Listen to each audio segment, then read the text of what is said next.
নমস্কার বন্ধুরা, সন্তুষ্ট মন চ্যানেলে আপনাদের সকলকে জানাই স্বাগত।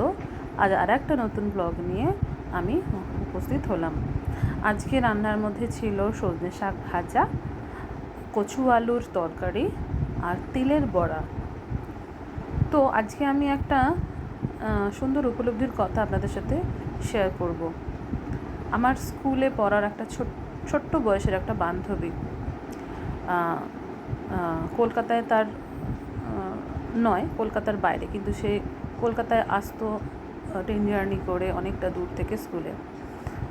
তো বয়সের সাথে সাথে বড় হয়েছি, অনেক খুনসুটি, ঝগড়া, মনোমালিন্য অনেক কিছু হওয়াতেও কিন্তু আমার সে বন্ধুর সাথে বিচ্ছেদ কখনো হয়নি। ওর মধ্যে একটা খুব ভালো গুণ ছিল, ঝগড়া করতো, দুজনেই আমরা খুব, আমাদের মতের অমিল হতো, কিন্তু ও পুরো ব্যাপারটা হয়ে যাওয়ার কিছুদিন পর থিতো হতে দিত, তারপর নিজে থেকে এসে কথা বলতো। ওর এই যে মানসিকতাটা আমাকে সবসময় মনে হতো ও যেন আমার থেকে এক ধাপ সবসময় এগিয়ে আছে। ওর মানসিকতা সবসময় যেন মনে হতো অনেক উন্নত, অনেক এগিয়ে আছে। তো যাই হোক, বিয়ে হলো, নিজের পছন্দের বিয়ে হলো। বিয়ে হয়ে যাওয়ার বেশ কিছু বছর পর তার কোনো রকম সন্তানই জন্ম হয়নি। তো সেই জায়গায় থেকে, গ্রামের একটা পরিবেশে থেকে সে স্যারোগেসি করে।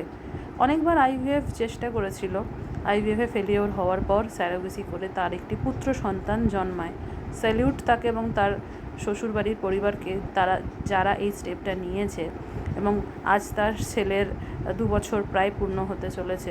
আমার খুব ভালো লাগে ওকে, তাই আজ ওর জীবনের এই ছোট্ট ঘটনাটা আপনাদের সাথে শেয়ার করলাম।